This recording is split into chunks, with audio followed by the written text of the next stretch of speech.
أعوذ بالله من الشيطان الرجيم.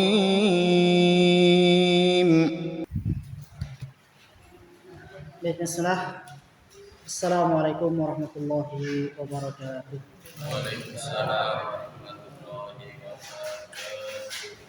Alhamdulillah wassalatu wassalamu ala Rasulillah wa ala alihi wa ashabihi wa man wala wa ba'du. Pertama-tama tak lupa kita panjatkan puja dan syukur kita kepada Allah Tabaraka wa Ta'ala yang telah memberikan kita semua berbagai macam nikmat. Baik itu nikmat iman, Islam, kesehatan dan waktu luang, sehingga kita semua dapat berkumpul di musala yang mudah-mudahan diberikan keberkahan oleh Allah Tabaraka wa Ta'ala. Amin, amin ya rabbal alamin. Baik Bapak Ibu sekalian, salawat dan salam semoga senantiasa terlimpah curahkan kepada Nabi kita, yaitu Nabi Muhammad sallallahu alaihi wasallam, kepada keluarganya, para sahabatnya serta umatnya yang senantiasa istiqomah di atas jalan beliau hingga hari kiamat kelak. Bapak Ibu sekalian yang semoga dimuliakan oleh Allah Tabaraka wa Ta'ala, alhamdulillah pada malam ini hari Senin ya, Senin malam Selasa, insya Allah sampai kepada surga yang sangat kita harapkan. Karena semua kita mengharapkan apa? Surga Allah Tabaraka wa Ta'ala yang penuh dengan kenikmatan. Namun banyak sekali ya orang-orang yang mereka mengharapkan surga Allah Tabaraka wa Ta'ala. Banyak di antara manusia yang mengharapkan agar dapat masuk ke dalam surga Allah yang penuh dengan kenikmatan, namun banyak pula di antara mereka yang tidak tahu tentang aturan ya yang harus mereka laksanakan, larangan-larangan yang harus mereka jauhi. Maka oleh karena itu, insya Allah pada setiap malam Selasa kita akan membahas tentang tafsir Al-Quran.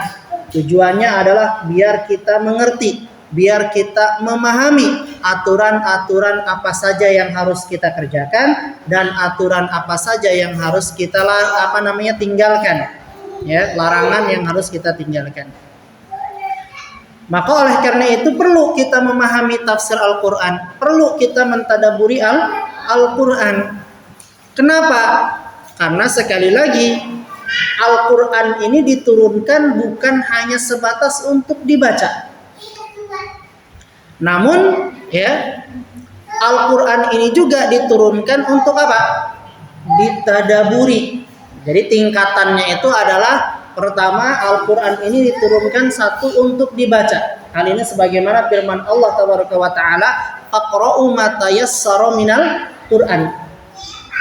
Kemudian Allah juga berfirman, "Faqra'u ma tayassara minhu." Dan bacalah olehmu, yaitu Al-Quran yang mudah-mudah saja bagimu. Bacalah olehmu yang mudah-mudah dari Al-Quran. Kemudian ya, Al-Quran ini diturunkan yang kedua adalah untuk ditadaburi, untuk dipahami isi kandungannya. Hal ini sebagaimana diterangkan oleh Allah Tabaraka wa Ta'ala di dalam Quran surat Shad ayat ke-29, di mana Allah Tabaraka wa Ta'ala berfirman, "Kitabun anzalnahu ilaika mubarakun liyadabbaru ayatihi wa liyatadzakkaru ulul albab." Bahwasanya Al-Quran ini diturunkan, kata Allah Tabaraka wa Ta'ala, kitabun anzalnahu. Kitab ini maksudnya Al-Quran. Anzalnahu, kami turunkan ilaika kepadamu wahai Muhammad. Bukan hanya kepada Nabi Muhammad, namun hukumnya adalah apa? Kepada kaum muslimin. Ya, mubarakun Al-Quran yang penuh dengan keberkahan. Ya. Di sini Allah Tabaraka wa Ta'ala yang mengatakan langsung bahwa di dalam Al-Quran terdapat keberkahan. Dan sering kita apa? Ya, kaum muslimin ini senang mencari apa? Keberkahan atau yang dikenal apa? Tabaruk, ya, mencari barokah. Nah, kami sampaikan bahwa Al-Quran ini dia memiliki tabaruk, maka bacalah Al-Quran. Ya, tabaruk boleh mencari keberkahan, ya. Di antaranya adalah apa? Tabaruk terhadap Al-Quran, yaitu dengan cara membacanya dan juga mentadaburinya. Karena Allah sendiri yang mengatakan apa? Kitabun anzalnahu ilaika mubarakun. Al-Quran adalah kitab yang kami turunkan yang penuh dengan keberkahan. Maka bagi siapa saja yang dia mendapati problematika kehidupan misalkan, ya, kembali kepada Al-Quran. Suami istri yang ribut, ya, suami istri ribut, cari solusinya kemana? Ke Al-Quran. Ya, karena di Al-Quran sudah ada semua apa? Solusinya. Termasuk perintah untuk mengikuti Nabi Sallallahu Alaihi Wasallam. Jadi penuh dengan keberkahan. Maka orang yang senantiasa dia membaca Al-Quran, hidupnya penuh dengan keberkahan, hidupnya penuh dengan cahaya. Orang yang dia senantiasa membaca Al-Quran dan memahami isi kandungan Al-Quran, maka apa? Hidupnya akan semakin penuh dengan keberkahan. Karena bagaimana tidak, ya, orang yang membaca Al-Quran setiap hari, ya, maka pasti dia akan mendapati segala problematika hidup yang dia alami itu akan ada jawabannya di dalam Al-Quran. Allah Tabaraka wa Ta'ala berfirman, "Fa in tanaza'tum fi syai'in farudduhu ilallahi war rasul." Apabila kalian berselisih satu dengan yang lainnya, kata Allah Tabaraka wa Ta'ala, entah ini perselisihan antara suami istri, entah ini perselisihan antara kita dengan tetangga atau tetangga dengan kita, atau perselisihan antara saudara, perselisihan antara kaum muslimin, maka kata Allah apa? Farudduhu ilallahi war rasuli. Maka kembalikanlah kepada Allah dan Rasul. Maksudnya apa? Maksudnya kembalikan kepada Al-Quran dan kembalikan kepada sunnah Nabi kita Muhammad Sallallahu Alaihi Wasallam. Ya, di sini yang memerintahkan untuk dikembalikan siapa? Ya Allah dan Rasulnya. Ya, Allah yang memerintahkan. Ya, cuman banyak di antara kita yang tidak tahu, sehingga ngapain kita harus kembali kepada Al-Quran? Karena jarang baca, jadinya apa? Banyak di antara kita yang tidak tahu kalau di Al-Quran ada solusi, gitu loh. Ya.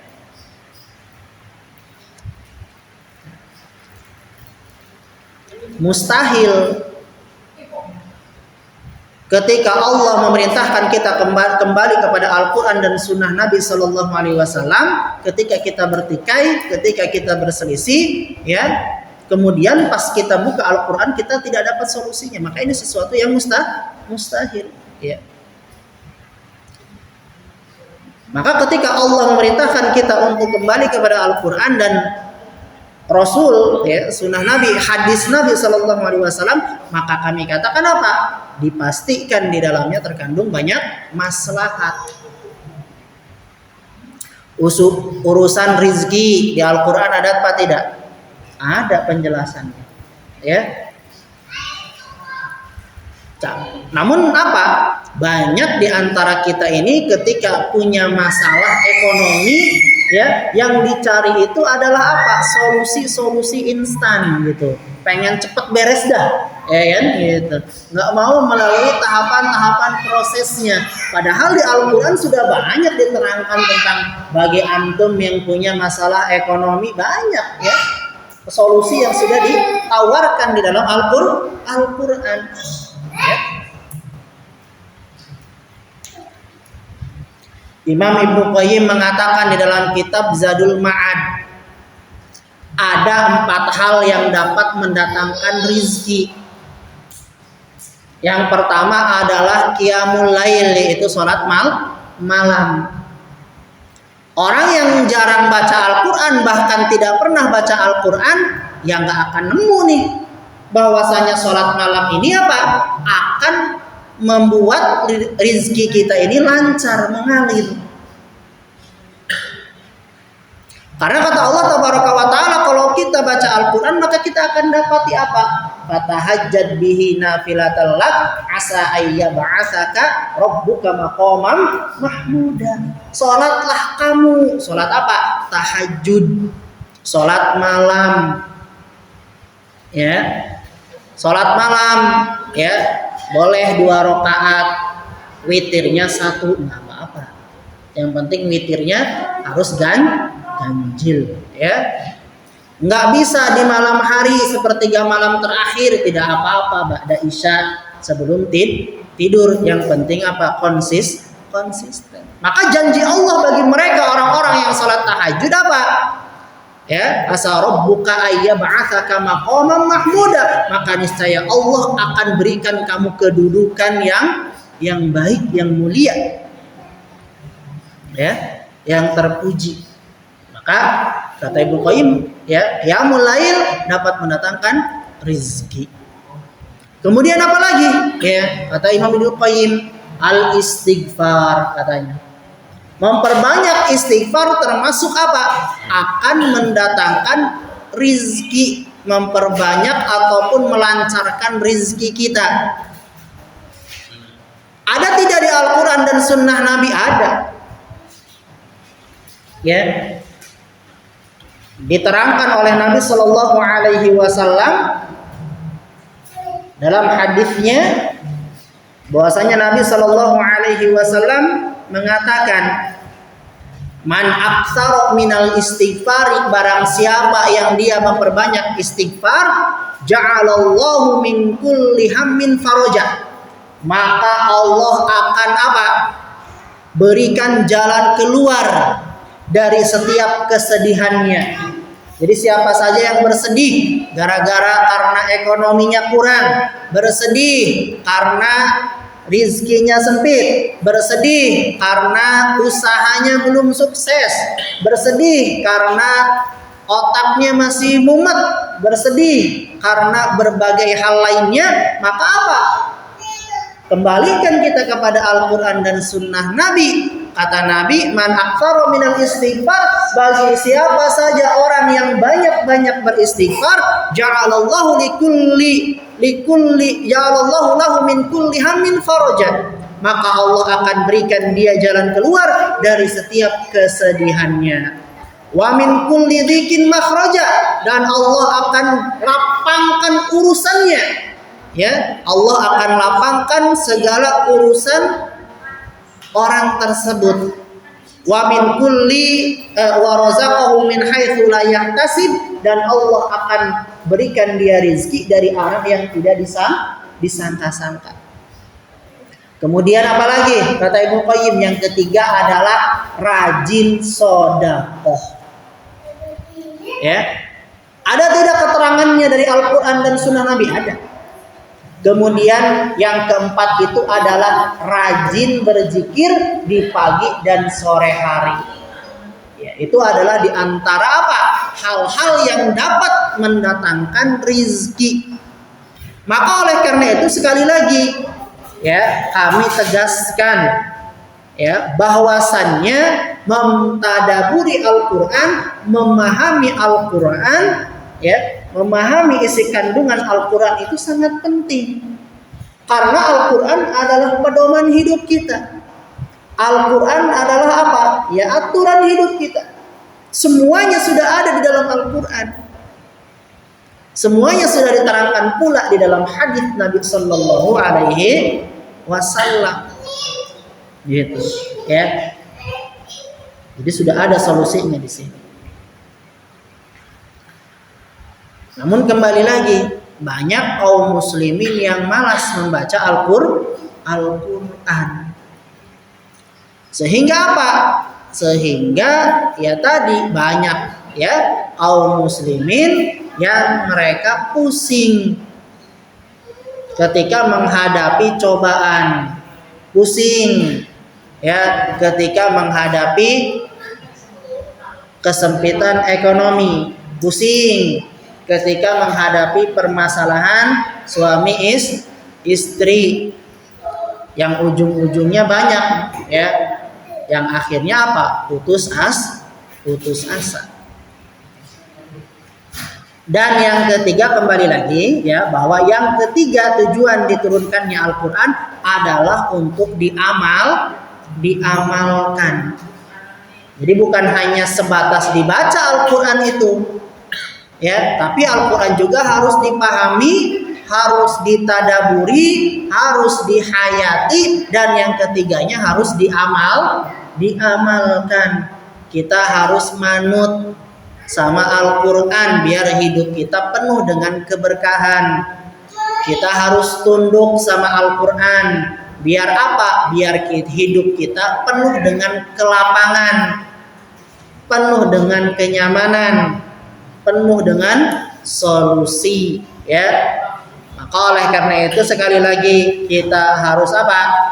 Membaca Al-Quran, mentadaburi dan juga mengamalkan Al-Quran ya. Dikatakan oleh Imam At-Tabari di dalam tafsirnya, beliau mengatakan, inni la'ajabu mimman yaqra'ul Qur'ana wa lam yafham ma'anihi kaifa yaltadzu bi qira'atihi. Kata Imam Ibnu Jarir At-Tabari di dalam tafsirnya, beliau mengatakan, saya heran, inilah ajabu, saya heran, mimman yaqra'ul Qur'ana, dari orang yang membaca Al-Quran. Jadi beliau merasa heran sama orang yang baca Al-Quran. Apa yang membuat beliau heran? Yang membuat beliau heran adalah apa? Yaqra'ul Qur'ana, dia membaca Al-Quran walam ya'lam ta'wilahu. Dia rajin baca Al-Quran, dia membaca Al-Quran, tapi dia tidak ngerti isi kandungan Al-Quran. Dia tidak paham apa arti yang dia baca. Kaifa yaltadzu bi qiraatihi, maka beliau mengatakan, bagaimana bisa orang ini atau orang tersebut dapat menikmati bacaan Al-Quran.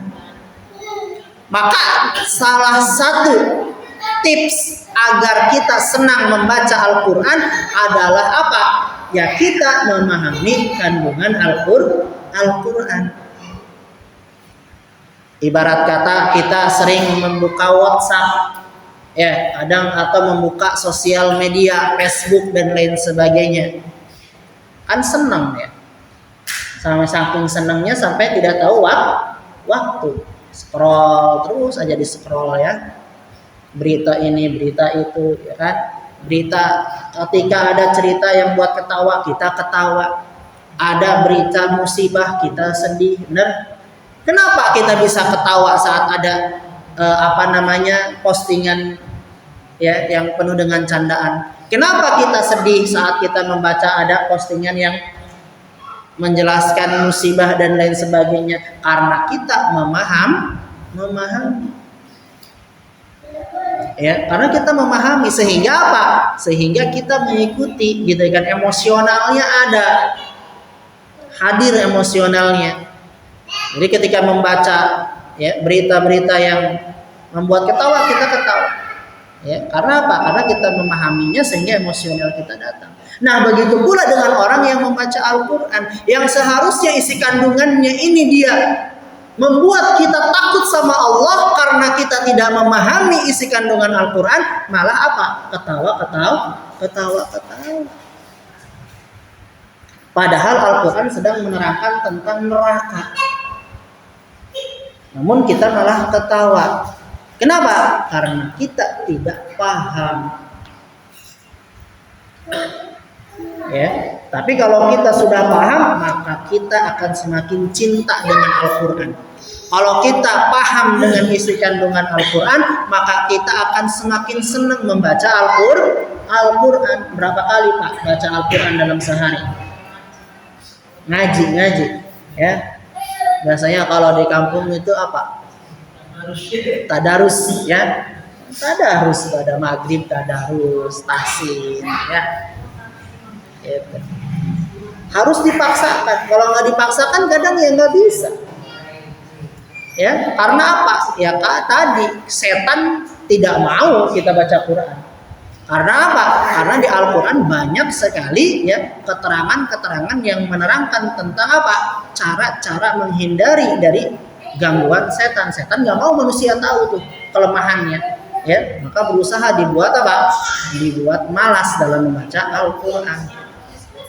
Makanya orang-orang Yahudi, orang-orang Nasrani di antara target mereka untuk menjauhkan kaum muslimin dari Al-Quran, anak-anak muda itu tidak mengerti terhadap agama mereka yang dianut, maka mereka berusaha membuat cara bagaimana agar anak-anak muda kaum muslimin ini tidak mau membaca Al-Quran, malas membaca Al-Quran, lebih senang buka TikTok daripada buka Al-Quran.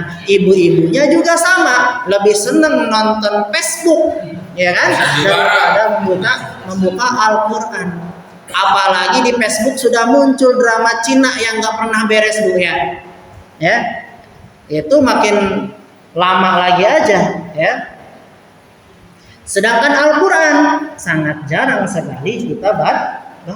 Maka merutinkan bacaan Al-Quran ini termasuk daripada kebiasaan orang-orang terdahulu, kebiasaan para salaf.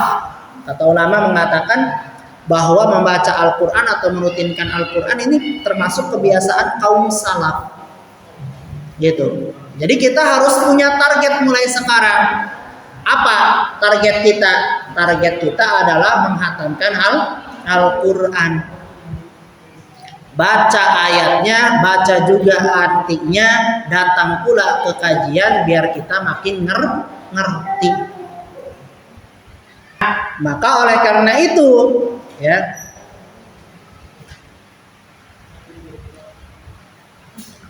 kita ini harus apa? Harus rajin-rajin membaca Al-Quran, memahaminya dan mengamalkannya agar hidup kita penuh dengan keberkahan, ya. Hidup kita penuh dengan solusi, hidup kita penuh dengan kenikmatan, ya. Karena itulah yang diharapkan oleh kita. Semua orang, semua kaum muslimin mengharapkan hidupnya itu apa? Tentram, adem, nyaman, benar beli? Ya, nggak ada orang yang pengen hidupnya ribut ya. Pusing hidupnya kalau ribut terus. Makanya pengennya apa? Tentram, nyaman, dan lain sebagainya. Semuanya sudah ada di dalam Al-Quran dan juga hadis Nabi Shallallahu Alaihi Wasallam.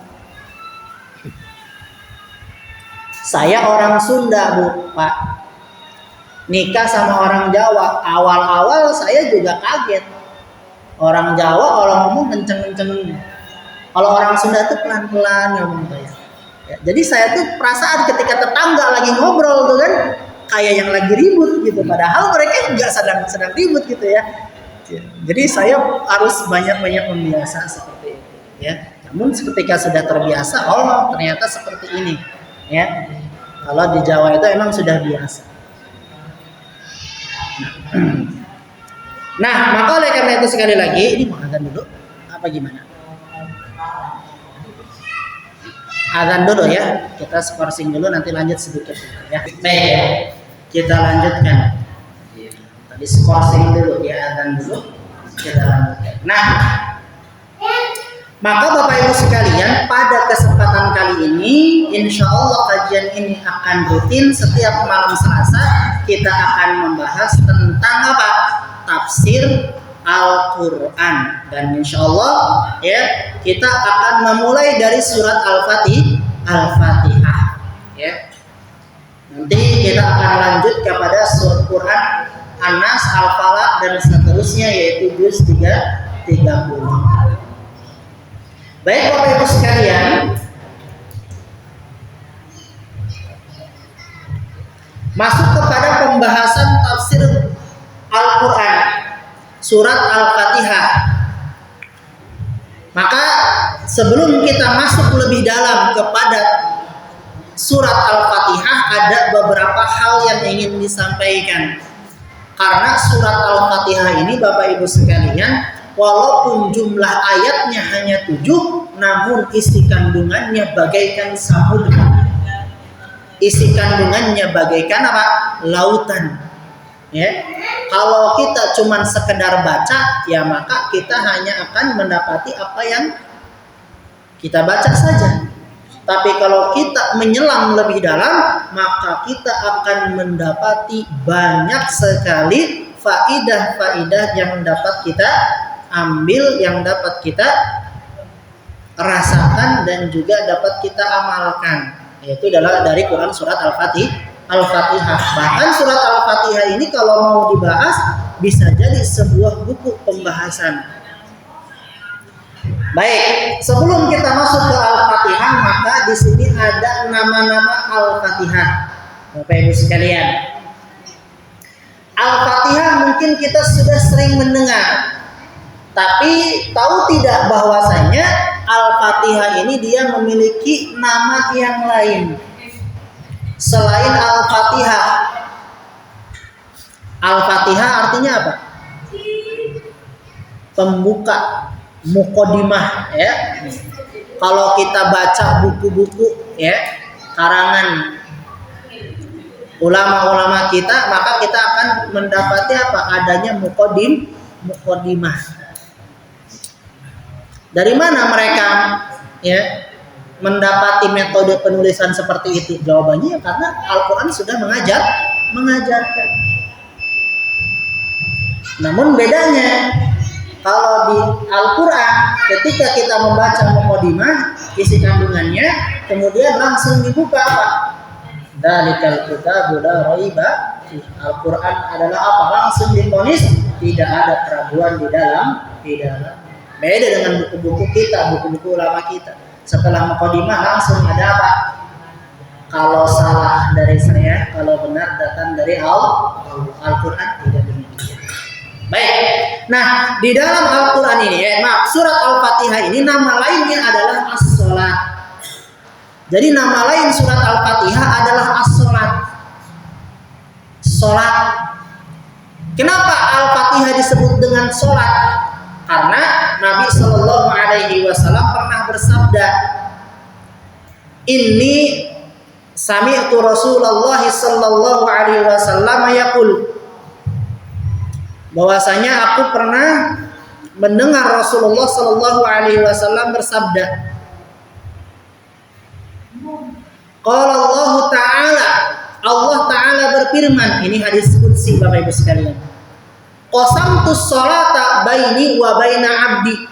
Aku telah membagi as-sholat, maksudnya surat Al-Fatihah ya, qismaini, menjadi 2 bagian. Jadi Al-Fatihah yang 7 ayat itu dibagi 2 dalam hadis qudsi.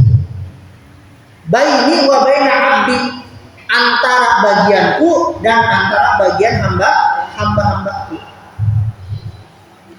Wali abdi masalah, dan bagian hamba adalah saat dia berdoa. Maka kita lihat dalam hadis ini, kita lanjutkan. Fa idza qala al-'abdu, maka ketika seorang hamba membaca surat Al-Fatihah, alhamdulillahirabbil alamin, maka Allah menjawab, qala Allah Ta'ala hamidani 'abdi. Sesungguhnya hambaku sedang memujiku. Kemudian ketika seorang hamba itu melanjutkan Ar-Rahmanir Rahim, maka Allah menjawab lagi, qala Allah Ta'ala asna alayya abdi, hambaku sedang menyanjungiku atau menyanjungku. Kemudian kita baca lagi maliki yaumiddin, maka Allah pun menjawab lagi majjadani abdi wa qala marratan fawwada ilayya abdi, hambaku telah memberi kuasa penuh kepadaku. Kemudian ketika seorang hamba itu membaca iyyaka na'budu wa iyyaka nasta'in, qala hadza baini wa baina 'abdi wa li 'abdi ma sa'ala, ya. Dan inilah antaraku dan antara hambaku, maksudnya bagianku dan bagian hamba. Nah, maka oleh karena itu Bapak Ibu sekalian, disunahkan saat membaca Al-Fatihah itu para ulama mengatakan apabila kita membaca Al-Fatihah maka disunahkan itu diputus-putus baca Al-Fatihahnya. Jangan disambung. Jangan alhamdulillahirabbil alamin arrahmanir rahim maliki yaumiddin iyyaka na'budu wa iyyaka nasta'in. Jangan disambung, tapi disunahkan alhamdulillahirabbil alamin. Berhenti. Kenapa? Karena Allah menjawab. Ya, hamidani abdi, kata Allah. Ar-Rahmanir Rahim. Asna alayya abdi. Ya, maliki yaumiddin. Ya, kemudian dijawab lagi sama Allah. Maka ketika ihdinas siratal mustaqim siratal ladzina sampai ke bawah itu adalah bagian hamba. Maka Bapak Ibu sekalian, di dalam surat Al-Fatihah dari hadits ini menyebabkan para ulama itu akhirnya berbeda pendapat. Ada ulama yang mengatakan surat Al-Fatihah itu surat yang pertamanya Bismillah. Bismillahirrahmanirrahim. Itu adalah ayat pertama, ya. Alhamdulillahirabbil alamin ayat kedua dan seterusnya. Ya. Ini yang dipegang oleh madhab siapa? Madhab Asy-Syafi'i. Beliau termasuk yang berpendapat Bismillah adalah yang bagian ayat pertama. Ada juga ulama yang lain, ya, termasuk Syekh Albani. Nah, beliau Syekh Albani ahli hadis abad ini, beliau mengatakan tadi berpendapat dengan hadis Bismillah. Jadi Bismillahnya dua kali. Bismillahirrahmanirrahim. Ayat pertama ta'awudz, a'udzubillahi minasyaitonirrajim. Bismillahirrahmanirrahim. Kemudian apa? Bismillahirrahmanirrahim. Alhamdulillahirabbil alamin. Ini termasuk pendapat Syekh Al-Albani. Kemudian ada pun dalam pendapat-pendapat yang lainnya Imam Ahmad, ya, maka beliau mengambil hadis ini bahwa surat Al-Fatihah itu ayat pertamanya adalah dari Alhamdulillah, sedangkan Bismillah tidak masuk ayat. Namun siapa saja yang dia mau membaca Al-Quran maka dia harus membaca Bismillah, gitu, ya. Disunahkan dia membaca Bismillah. Namun Bismillah tidak masuk kepada ayat Al-Fatihah seperti itu. Jadi boleh nggak kita misalkan baca Bismillahnya dengan keras? Boleh nggak Pak? Ya, boleh nggak kita membaca Bismillahnya pelan? Bismillahirrahmanirrahim. Kemudian Alhamdulillahirabbil alamin, boleh. Ya, kalau mau mengencangkan Bismillahirrahmanirrahim, Alhamdulillahirabbil alamin, boleh, nggak apa-apa. Berarti kita sedang mengamalkan mazhab siapa? Asy-Syafi'i. Boleh. Nah, tinggal dikondisikan saja. Kalau masyarakatnya ya kebanyakan mayoritas Syafi'i, ya kita pakai yang Syafi'i. Karena kalau kita tidak pakai yang Syafi'i nanti ribut. Karena apa? Karena belum sampai ilmu kepada mereka. Jadi ilmunya baru sampai yang mazhab Syafi'i, gitu loh. Yang Hambalinya belum sampai. Makanya jadi ujung-ujungnya Pak, wah ini hukum kenapa nggak dibaca? Ya kan gitu. Karena belum sampai. Ya, adapun ketika si musola tersebut telah sampai ilmu kepada mereka, ya tidak jadi masalah, kan gitu. Ya, dan itu tidak membatalkan sholat seperti itu. Ya. Kemudian ya terakhir ya, ini sebentar lagi. Nama lain dari surat Al-Fatihah adalah ruqyah. Nama lain dari surat Al-Fatihah adalah ruqyah. Kenapa ruqyah? Karena surat Al-Fatihah ini dia bisa digunakan untuk meruqyah. Jadi kalau Bapak Ibu merasa sakit, pusing, pening, ya, perutnya sakit, dadanya sakit, napasnya sesak, dipegang bagian yang sakitnya. Ya, dipegang bagian sakitnya, kemudian apa? Doain atau bacain Al-Fatihah. Ya, terus dibacain.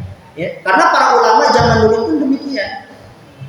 Kepalanya mumet pusing, ya, nyender ke tiang, kemudian dipegang, kemudian dibacakan. Alhamdulillahirabbil alamin terus karena apa? Karena zaman dulu dari dalam hadis Nabi ada orang yang tersengat dengan apa? Kalajengking. Nah, bahasa kita ya. Disengat sama kalajengking, kemudian diruqyah pakai Al-Fatihah, kemudian sembuh. Jadi sekali lagi Quran surat Al-Fatihah ini bisa dibaca untuk ruqyah ya, bisa digunakan untuk ruqyah sekali lagi. Jadi kalau sakit, apapun yang sakit, dadanya, perutnya, kepalanya, maka silakan baca surat Al-Fatihah sebanyak-banyaknya ya. Karena ini adalah apa? Ini ada petunjuk dari Nabi Shallallahu Alaihi Wasallam. Baik, Bapak Ibu sekalian, ya mungkin untuk pertemuan perdana ini kita cukupkan sampai di sini, ya. Insya Allah nanti kita akan melanjutkan pembahasan surat Al-Fatihah di pekan yang akan datang, insya Allah. Kita tutup dengan doa kifatul majlis. Subhanaka Allahumma wa bihamdika asyhadu an la ilaha illa anta astaghfiruka wa atubu ilaik. Assalamualaikum warahmatullahi wabarakatuh.